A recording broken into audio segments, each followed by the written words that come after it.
Bengaluru lived through a night it won't forget anytime soon. What began as a sudden spell of rain quickly turned into a full-blown disaster across the city.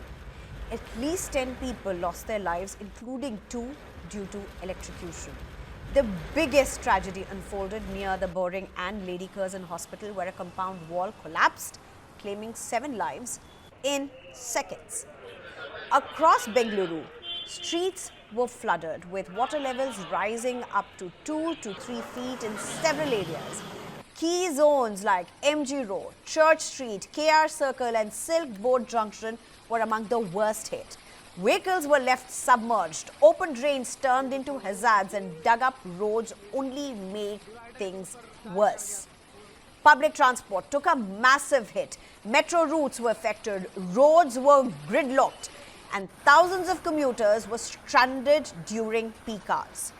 There were widespread power cuts, over 200 trees were uprooted, and property damage that was reported across multiple parts of the city. And all of this unfolded in just 40 minutes.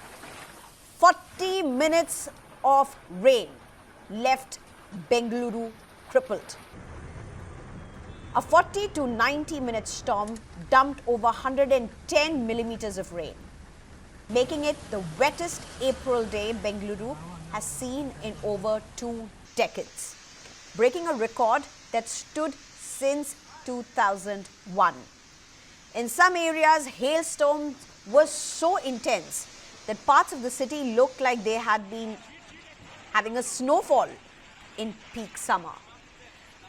But beyond this weather, this disaster has once again exposed a deeper problem: poor drainage, encroachments on lakes and wetlands unchecked, urbanization and aging infrastructure have all contributed to the scale of damage. Add to that incomplete desilting, ongoing construction, blocked drains and low pumping capacity, and the result is what we saw last night.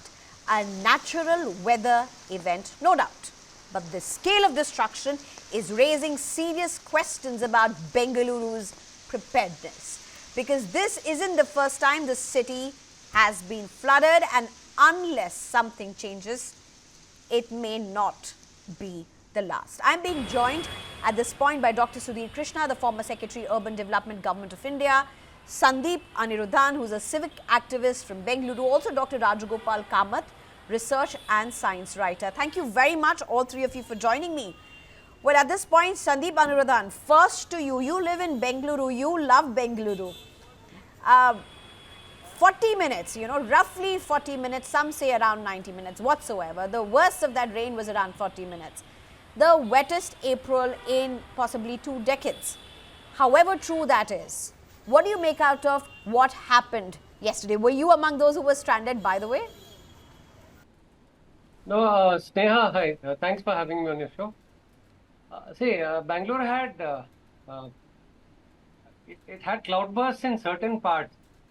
Some parts didn't even see rain, so it is kind of an uneven event. That's important. But the fact of the matter is that it was a very intense cloudburst, the kind that we haven't seen for a very long time.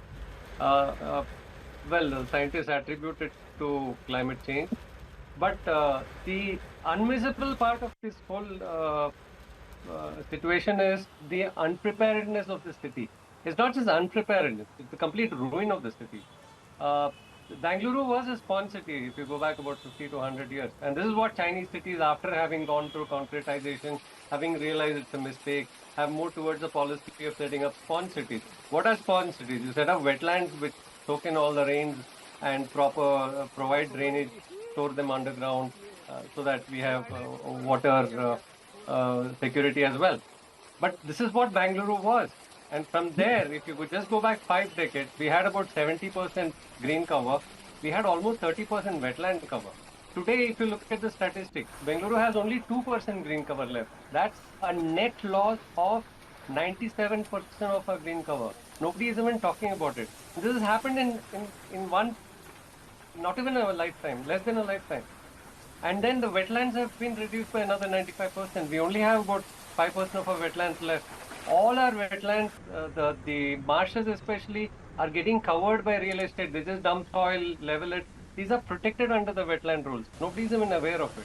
And then all our lakes, we had about 2,000 lakes in Bengaluru, all Which are interconnected, vanished. excellent drainage. We have only 400 left. So all of this has happened in less than a person's lifespan. This kind of destruction is unseen anywhere. It's a complete collapse. And about 5 decades ago, we had 8% concretization. Today, it's touching 95 or 98%. We are just become a concrete desert. The garden part of Bengaluru is gone. The lake part of Bengaluru is gone. Today, we have only pollution and high temperatures and heat waves. You've seen the heat maps that were, that gone viral. And if you look at the connection, the heat maps, if you see of Bengaluru, the highest heat islands are exactly in those spots where unplanned development has taken place. Like you see the central part of Bengaluru and southern parts, they are relatively planned. But everything that happened after 1990 is unplanned development. That is in the eastern part, Whitefield and north. Completely red. The temperatures are soaring. You can't step out of your home. And there is no excuse for this having happened. Because in 1992, the parliament passed the 74th Amendment, which mandated that a city should have a planning authority, which does master planning, which has experts on board. It's called the Metropolitan Planning Committee. We don't have a functioning Metropolitan Planning Committee. We don't have experts. We don't have master planning. If we had a holistic master plan with experts, I'm talking of urban planners, transport planners, regional planners, economists, ecologists, environmentalists, sociologists, then we would have had excellent master plans and we could have become a Singapore. But every chief minister of Karnataka from the 90s, when the law was passed, has only been saying we want to make Bengaluru a Singapore, but has done nothing in terms of implementing the 74th Amendment. This is a collapse by negligence. It is mandated by the constitution that we have planning, we have devolved governance. Both are missing in Bengaluru. Neither do we have planning, nor do we have devolved, decentralized, elected, and unified city government. Both are mandated under the constitution. All our politicians, our chief ministers, are liable for the mess we are in because none of them have acted and implemented these mandates of the constitution, and we are paying the price for it.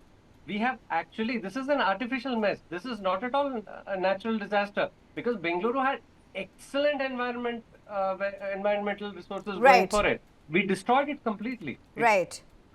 It's unforgivable.